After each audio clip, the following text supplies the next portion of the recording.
Zee 24 तास एक पाऊल पुढे। बातमी विम्बल्डनच्या अजिंक्यपदासंदर्भातली। फ्रान्सच्या मारियन बार्तोलीनं विम्बल्डनचं अजिंक्यपद पटकावलंय। फायनलमध्ये बार्तोलीनं जर्मनीच्या सबेने लिस्कीवर मात केली आहे। एकतर्फी झालेल्या या लढतीमध्ये तिने विम्बल्डनवर आपलं नाव कोरलंय। स्टेफी ग्राफ नंतर ग्रँड स्लॅम जिंकण्याचं स्वप्न लिस्की पाहत होती, मात्र तिचं हे स्वप्न बार्तोलीनं धुळीस मिळवलंय। 2007 नंतर अखेर यंदा बार्तोलीचं हे स्वप्न पूर्णत्वास गेलंय। मारियन बार्तोलीची पूर्णपणे शानदार कामगिरी पाहायला मिळाली होती। तर शेवटच्या टप्प्यात तर लिस्कीचा कमबॅकचा प्रयत्न हा पूर्णपणे फसल्याचंच दिसत होतं आणि फायनलमध्ये जर्मनीच्या लिस्कीवर मात करण्यात तिला यश मिळालंय। आपण या संदर्भात अधिक माहिती जाणून घेऊयात। आमच्या क्रीडा प्रतिनिधी मेघा कुचिक आपल्या सोबत आहेत। मेघा, काय सांगशील? जर्मनीची लिस्की पराभूत झाली आहे, यापेक्षाही महत्त्वाचं म्हणजे मारियन बार्तोली ही अजिंक्य ठरलेली आहे, काय सांगशील? ऋषी, मारियन जी बार्तोली आहे हिला खरं तर एक फायनलमध्ये विम्बल्डनच्या फायनलमध्ये खेळण्याचा तिला एक अनुभव होता आणि त्याचमुळे कदाचित तिचा आत्मविश्वास उंचावलेला होता किंवा तिचं मनोधैर्य उंचावलेलं होतं। तर दुसरीकडे जी जर्मनीची लिस्की होती ही प्रथमच फायनल खेळत होती।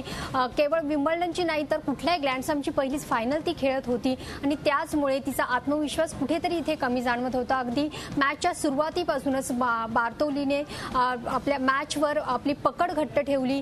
तिचे जबरदस्त ताकदवान असे फटके आणि दोन्ही हातांनी फोरहँड अँड बॅकहँडचे मारणारे तिचे फटके, या हिट करणाऱ्या फटक्यांसमोर लिस्कीचा काही निभाव लागला नाही। लिस्की कुठेतरी तिचं फोकस ती दिशाहीन अशी झालेली होती। तिचे अनेक फटके हे बेसलाईनच्या आत्मविश्वासाने खेळत होती। प्रत्येक शॉट हा तिचा ताकदीचा होता आणि तिच्या समोर त्याचमुळे लिस्की कुठेतरी कमजोर पडली। दुसऱ्या सेटमध्ये तर लिस्की अक्षरशः रडायला लागली होती। दरम्यान दुसऱ्या सेटमध्ये मॅच थोडीशी रंगतदार झाली, मात्र पूर्णपणे मॅचवर बार्तोलीचंच वर्चस्व राहिलं अगदी पहिल्यापासून शेवटपर्यंत। ऋषी, नक्कीच बार्तोलीच्या या आजच्या संपूर्ण खेळ जर आपण पाहिला तर बार्तोलीचे जे स्ट्रोक होते त्याला तगडे असेच आपण म्हणू शकतो। संपूर्ण या खेळाचं तू काय सांगशील आज?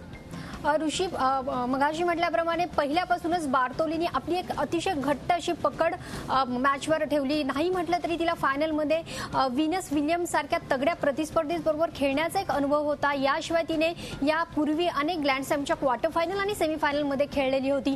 त्याचा एक्सपिरियन्स किंवा तो एक अनुभव म्हणतात त्याचा प्रत्येक तिच्या या खेळात जाणवत होता। तिचे प्रत्येक फटके हे आत्मविश्वासपूर्ण होते आणि सर्वात महत्त्वाचं म्हणजे विविध सर्व्हिसमध्ये असलेल्या वैविध्य हे तिचं प्रमुख अस्त्र मानलं जातं आणि समोरून समोरच्या प्रतिस्पर्धेने मारलेल्या सर्व्हिसचा परत फेड म्हणजे परतीने मारायचे सर्व्हिसचे जे फटका असतात तेही ते खूप आत्मविश्वासाने मारते, असं तिच्या खेळाचं वैशिष्ट्य मानलं जातं। खरं तर यापूर्वी तिच्या या सर्व्हिस बाबत अनेकदा चर्चा झालेली आहे आणि आताही या खेळामध्ये तिची ही सर्व्हिस दिसली। आणि दुसरं एक वैशिष्ट्य म्हणजे तिच्या खेळाचं, ती आता कोर्टवर पूर्वी ती फारशी हालचाल करायची नाही, तिने त्यावर मेहनत घेतली आणि आता ती चपळाईने ते कोर्टवर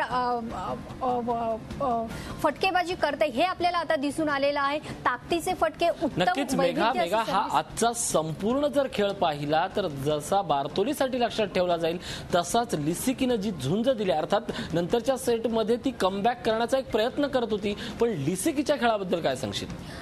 ऋषी, खरं तर स्टेफी ग्राफ नंतर लिस्की जर्मनीला विम्बल्डनचं विजेतेपद पटकावून देईल असं वाटत होतं, मात्र प्रत्यक्षात लिस्कीचा अनुभव कुठेतरी कमी पडला। प्रथमच ती फायनल खेळत होती, कुठेतरी तिच्या खेळात म्हणजे ताकद बार्तोलीच्या समोर तिची कमी तर पडलीच, याचबरोबर तिची स्ट्रॅटेजी किंवा पहिल्यांदाच ती ह्या साऱ्या सेंटर कोर्टवर फायनल खेळत होती त्यामुळे ती कुठेतरी दिशाहीन झालेली।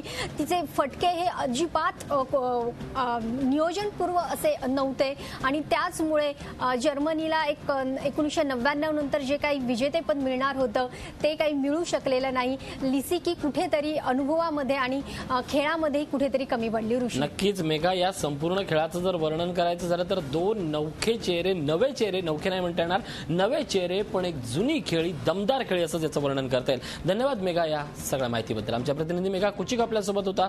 झी 24 तास एक पाऊल पुढे।